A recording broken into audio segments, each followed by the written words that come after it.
On the third afternoon since leaving Fort Bellows, we once again encountered the emigrant train. Despite not having seen anything suspicious yet, Albert had an uneasy feeling that the Indians were nearby.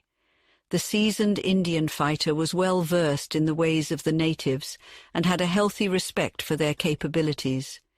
Seeing the ominous white vulture at the fort had only added to his unease. The train was moving at a sluggish pace, in stark contrast to the horse belonging to the aforementioned white vulture, which was frighteningly fast. Albert couldn't shake the thought that the warrior could have caught up to the train and led his fellow braves in an attack, given the amount of time that had passed since their departure from Fort Bellows. The wagons had only just resumed their journey following a short midday break. This was to be their last night camping by the Yellowstone River before heading north towards the Missouri come morning. The old hunter had spent the morning mulling over his premonition. He believed that if there were any Indians nearby, they were following him rather than approaching from ahead. To test this theory, he deliberately lagged behind the rest of the party, leaving the train in the hands of Dave. At one point, he had fallen nearly a mile behind, presenting a tempting target for any trailing warriors. However, despite the vulnerability of the situation, the Indians had not attempted to capture the famed Crow Killer. This perplexed the scout, and he pondered the matter for a while. Suddenly a realization dawned on him, and he breathed a sigh of relief. As he rode behind the train, the man berated himself for his foolishness. "I've been a cussed fool," he cried, slapping his thigh with frustration. "There's brains behind this, of course. If the attackers go for me, I'll put up a fight and make noise to alarm the train. Their plan is not to alarm us, but to suddenly attack and capture us like a lot of turkeys. That is, if we allow it. I should have known this if I had as much sense as a yellow dog. That's exactly it," he chuckled to himself. "I guess I might as well interfere in that little arrangement. I haven't had a skirmish for some time, so I might as well get my hand in. I'll tell Dave what I'm planning." Patting his trusty horse on the neck, he urged her forward past the train until he caught up with Dave, who was scanning the countryside ahead, keeping a sharp lookout. The two men discussed the situation. "But are you sure, Albert, that there are Indians behind us on our trail? They may be on the other side of the river, or ahead between us and the Missouri," queried Dave. "You talk sense, Dave, but did you notice just after we started this morning we flushed a flock of ducks out of the Yellowstone?" asked Albert. "The Crow Killer." "Yes, I did notice," replied Dave. "Well, I was behind the train and I noticed that after we passed, the ducks settled back down to the river. About half an hour later, that same flock of ducks flew over our heads heading northwest. Whatever disturbed those ducks was about half an hour behind us or about 4 miles away. Now, when we disturbed the ducks, they flew up and then flew back down, but this time they flew off. That convinces me that they were disturbed by a large party of Indians, perhaps being shot at by them with arrows. What do you think?" "I reckon you're spot on, Albert. We're likely to be attacked tonight," responded Dave, his eyes ablaze with concern as he imagined the peril that awaited his precious Daisy. "Well, I've been blending in with the natives since I was knee-high to a grasshopper, Dave, and I aim to find out if your hunch is accurate," replied Albert confidently. "What's your plan?" Dave inquired. "Those Injuns haven't allowed me to get a good look at them because they've already spotted me. They likely have a couple of scouts ahead of the main group, so they don't catch us by surprise. The leader of the pack, who I suspect is the White Vulture himself, is holding the rest back to strike when the timing is right. I'm going to fall back and make sure they don't spot me. I'll tie my old horse up in the bushes to keep her hidden, lay low in the grass until an Injun comes by, and then take him out. I'll scalp him as a show of force to the rest of the Red Devils." "But what if there are more than one scout?" asked Dave. "Well, I've got 6 bullets in my revolver here, and I reckon I can take out another from far away with that rifle tied to my horse. Just keep on with the train, and make camp at that bend where we did before. Don't worry about me. If I don't come back, keep moving towards Montana and presume those darn crows ended me. You can settle the score with them when you encounter them again." With a reassuring squeeze of Dave's hand, The crow killer veered off to the side, letting the wagon move on. In no time the wagon was out of sight. Once it was far enough, the crow killer picked a little thicket by the riverbank, dismounted and stashed himself and his horse behind it. He tied the rifle to the saddle to keep it close at hand, checked his revolver, loosened his bowie knife in its scabbard, and settled comfortably on the grass, positioning the surrounding bushes so he could oversee the river. The moment had come, and the crow killer was ready for an inevitable and deadly showdown. Time seemed to pass slowly as the hunter waited for any sign of the Indians. His patience was wearing thin, and he muttered under his breath, "What's keeping them? They seem overly cautious." Just then, something caught his eye in the distance, a movement on the prairie. He squinted, trying to make out what it was. "It looks like a horse," Albert said, but quickly shook his head. "No, that can't be right. If it were a stray horse, the Indians would have taken it by now." As the animal got closer, they realized it was a large wolf. It ran at a rapid pace until it caught scent of the hunter and veered away to the northwest. The hunter wondered if the wolf had been spooked by the Indians. Suddenly a flock of ducks flew overhead, disturbed by something in the area. The hunter smiled to himself, thinking it was a clear sign of the Indians' presence. He checked his revolver, making sure everything was in order. "Looks like it's just you and me, old roan," he said to his horse as he prepared for the inevitable confrontation.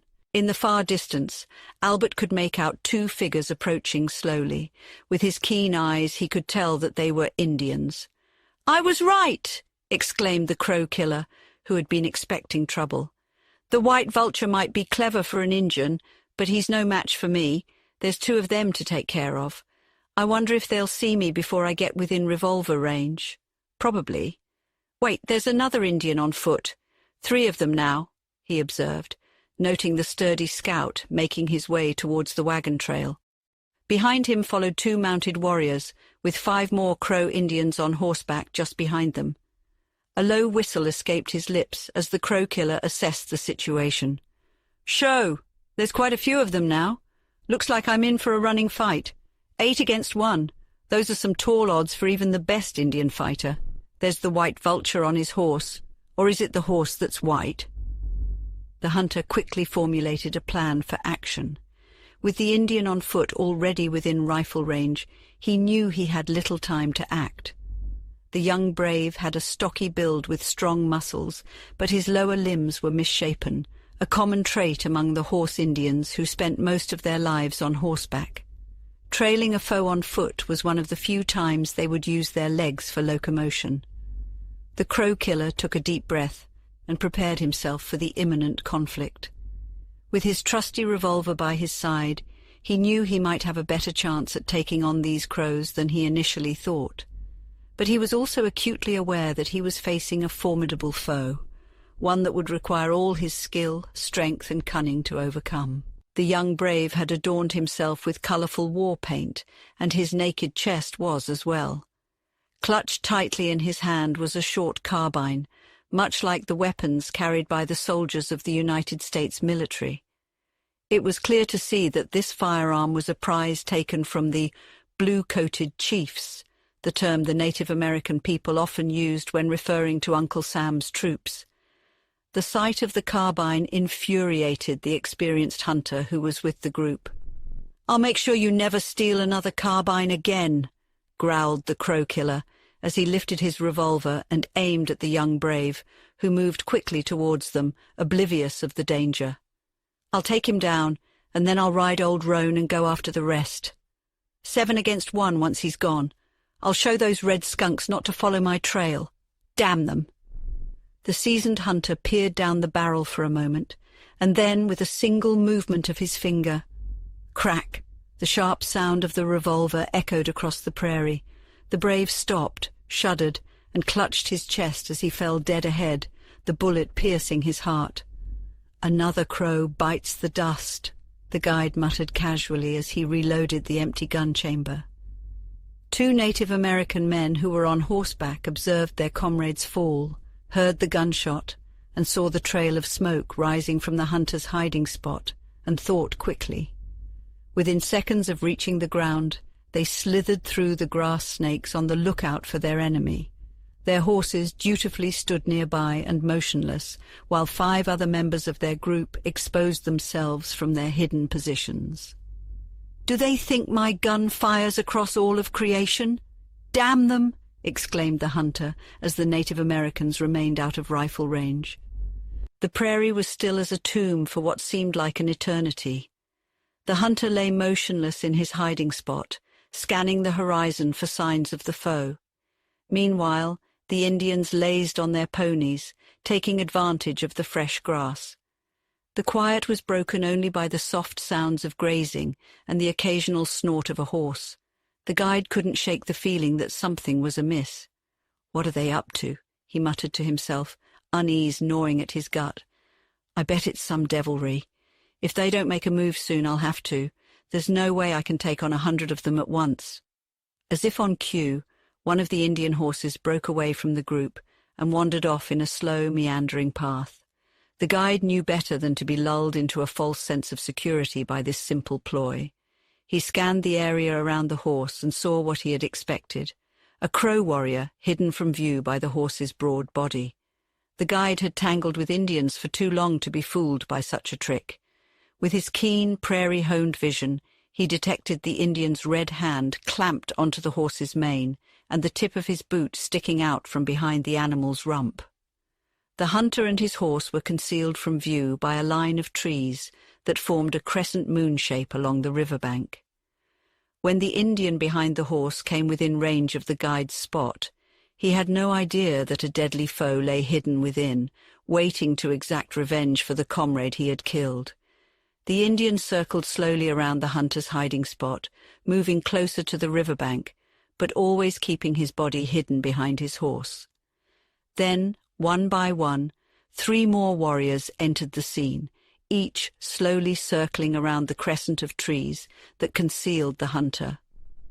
The first of these warriors stopped his horse within range of the hunter by the riverbank. The second stopped a few hundred yards away from the first, and the third stopped a few hundred yards beyond the second.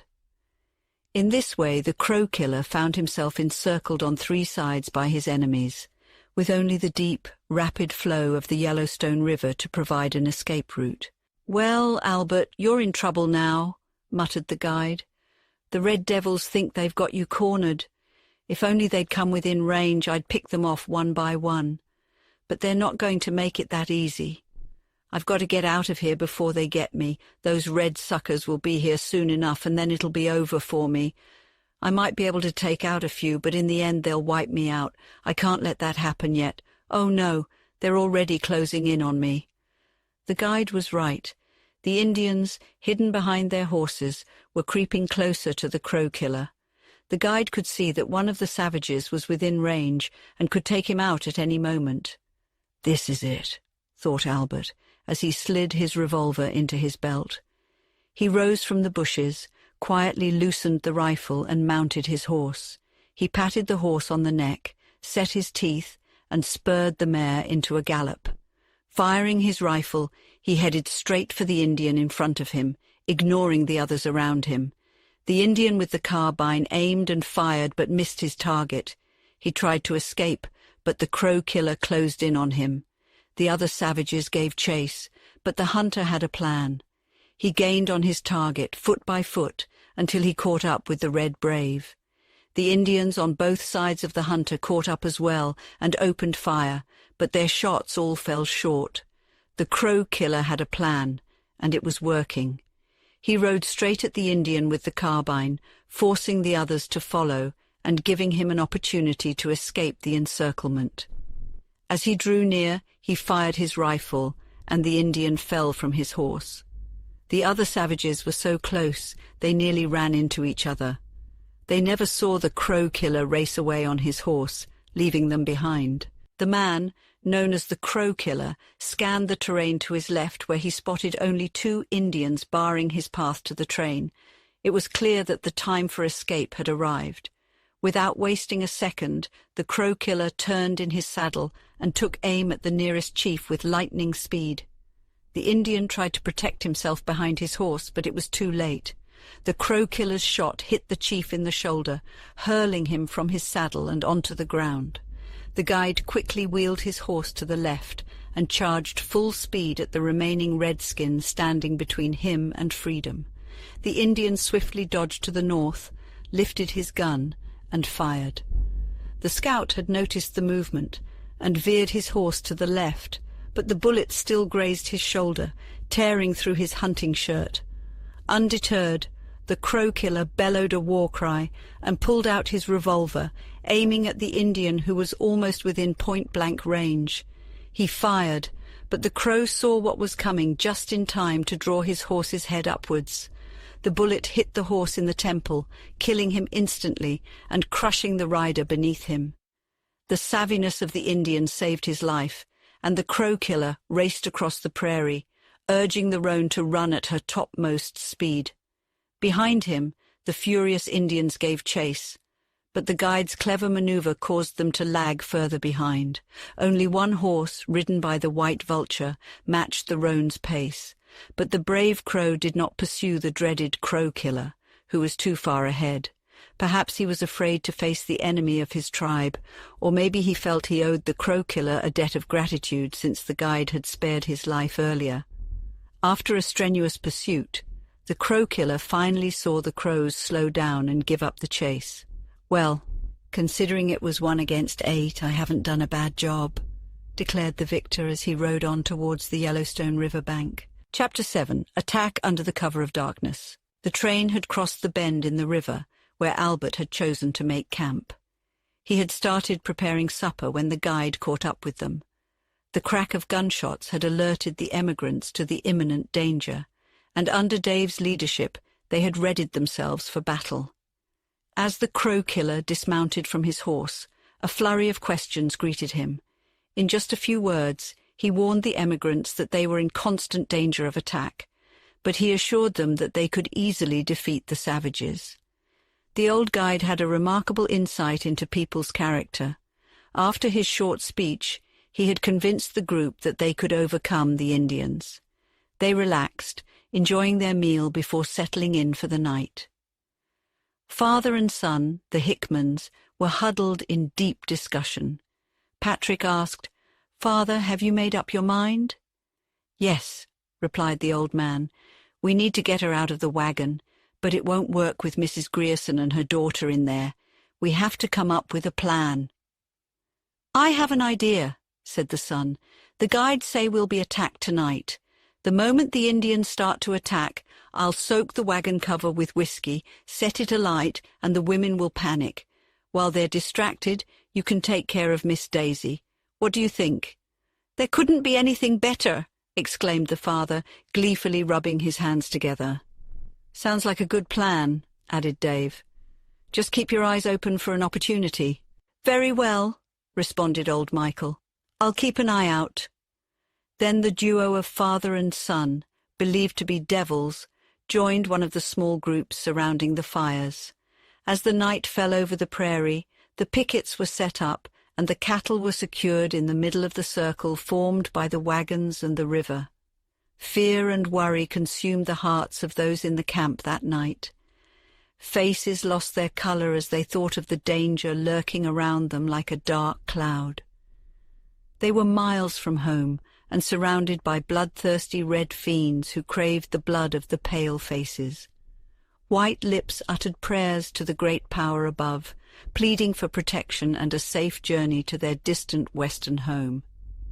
Despite the keen observation of the guides, there was no sign of danger as the long night dragged on.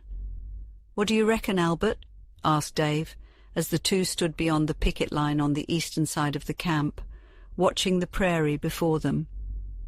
The moon was absent, and the darkness enveloped the vast expanse. "What do I reckon? Well, I reckon that within an hour we'll be fighting the toughest battle we've been in for a long time," responded the crow-killer. "Are you sure?" asked Dave, his thoughts swiveling towards Daisy. "Absolutely," replied the old guide. "The crows mean business, or else I'm a fool." Just then a coyote's howl echoed faintly in the distance over the prairie. "Do you hear that?" whispered Albert, clutching Dave's arm nervously. "Yes, it's a wolf attracted by the scent of our camp," replied Dave. "Just so," said Albert in a hoarse whisper, his face contorted with a peculiar expression. The sound had emanated from the east, seemingly down the river. "I wouldn't be surprised if there were more than one wolf." Albert intently listened. "Why, yes, of course," Dave replied. "They generally go in packs." Just then, another howl could be heard faintly on the night wind, this time coming from the north. "Do you hear that?" Albert asked. "That wolf travels considerably fast. He's covered about 3 miles in 2 seconds. I wouldn't be surprised if the next time we hear him howl it comes from the westward," Albert conjectured. As if in agreement to his guide's words, the howl was repeated, and this time it came from the west. "'Pears to me," Albert said in his shrewd way, "that those wolves are acting all together. They're howling to let each other know where they are." "We are surrounded by them," Dave cried out. "Gospel truth, and every one of those our wolves is a big Crow Indian," the Crow killer exclaimed. "I believe you're right," Dave exclaimed. "I know I am. They're closing in upon us. We'll have bloody work before we're an hour older, or else I'm a sucker. Let's take a little scout down by the river. They're all on horseback, and by keeping to the little timber, we can easily avoid them. They won't be apt to attack for an hour or so yet, and if we run into them and have a little tussle, we can get out of it. At any rate, it'll give the camp fair warning and spoil the Indians' idea to surprise us," Albert suggested. Thus, silently, the 2 guides stealthily made their way down along the river, keeping a watchful eye out for any advancing Indians. We leave them to pursue their scout and return to the camp of the emigrants. It was around 30 minutes after the departure of the 2 guides that Patrick and his father, the Hickmans, arrived at the wagon that held Grierson's family and Daisy. The group was supposedly safe, and Patrick didn't think there was a single Indian within 10 miles of them. "I'm on picket up the river in 10 minutes, Patrick told his father. "Our idea won't work. What should we do instead?" Patrick devised a sinister plot to kill Daisy. After Patrick left on his picket duty, the father was to approach Daisy and suggest she go for a walk as far as where Dave Wilson was on duty. Wilson would want to say good-night to Daisy before she went to sleep. The father was to take Daisy up the river past Patrick's post, making sure Patrick couldn't see them. Then the father was supposed to shout, "Indians!" and rush back to camp. Patrick would hear the alarm and fire his gun at the first sign of anything approaching, thinking it was an Indian attack. Of course, he'd miss intentionally. The next morning, Daisy would be found dead, and everyone would assume Indians killed her. Patrick's father, convinced the idea was foolproof, asked Patrick what would happen if they were accused of the murder. "Who would dare?" Patrick replied. "Who would have a reason? We are strangers to each other, and no one will know there's a motive for the deed. It will be a blunder, not a premeditated act. It's the most natural thing in the world for me, after you give the alarm, to fire at the first thing that approaches me." The father was still hesitant. "Be careful," he said. "Don't make a mistake and hit me in the darkness." Patrick laughed and reassured his father. "Don't worry about that. Just keep near the river and you can easily run faster than she can." Little did they know, their plan would unravel in ways they never could have imagined. And so the plan was set in motion. The guards were changed, and Patrick Allen took his position to the west of the camp, near the river. Meanwhile, the elder Allen went to check on Daisy, who was worried sick about her lover's safety. She eagerly agreed to accompany him to Dave's post after the old man assured her that all danger had passed. As Michael Allen and Daisy walked past the wagon line and into the darkness of the prairie, Patrick lay flat on the ground to avoid being seen. The 2 soon went beyond the picket line and ventured out 100 yards or so onto the prairie. Daisy felt a sense of dread in the dark and still prairie waste, and asked nervously, "Are we near his post?" "Yes, just beyond us," answered the man. "Don't you see him?" he said, pointing before them in the darkness. Daisy squinted her eyes and gazed into the gloom. "Yes," she said after a moment's anxious gaze. "I see him now." She was about to proceed when Allen grabbed her arm, trembling violently. "You see him?" "Where?" The old man's voice trembled with fear. "There," she answered, pointing straight ahead.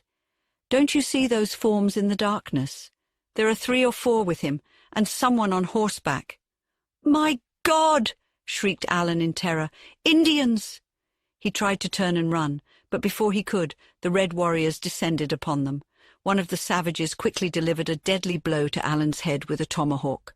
Another warrior, bending down from his saddle, seized the almost fainting Daisy in his arms and held her before him. Her screams pierced the night air, followed quickly by the sounds of gunfire to the east of the camp. It was the signal for the attack.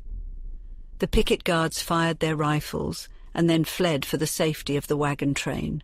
Patrick Allen heard his father's cry and a girl's scream, but he assumed that it was just part of their plan. It was not until he heard the sounds of the Indians and the struggle that he realized they were under attack. Patrick fled to the camp in a panic. The attack was well underway by the time Albert and Dave alerted the camp to the approaching Indians. The emigrants were ready for them, stunning the Crows, who expected to take the group by surprise. The Indians broke with their usual method, charging in among the wagons and engaging the emigrants in hand-to-hand combat. The battle was bitter, but the whites fought with every ounce of their being, and their superb weapons were an advantage over the underarmed Crows. Their revolvers wreaked havoc, tearing through their attackers with ease. The emigrants used the cover of the wagons to their advantage. Albert and Dave fought with incredible ferocity, using their rifles to strike down their enemies. The leader of the Crows, White Vulture, fought with great valor, but ultimately the Indians retreated with nearly a third of their group lost. It had been a hard-won victory with 6 emigrants dead and many more wounded. Albert and Dave immediately worked to restore the camp's defenses, knowing the Crows could return at any moment. The slain Indians were tossed into the river, while the bodies of the emigrants were gathered in a wagon to be buried decently.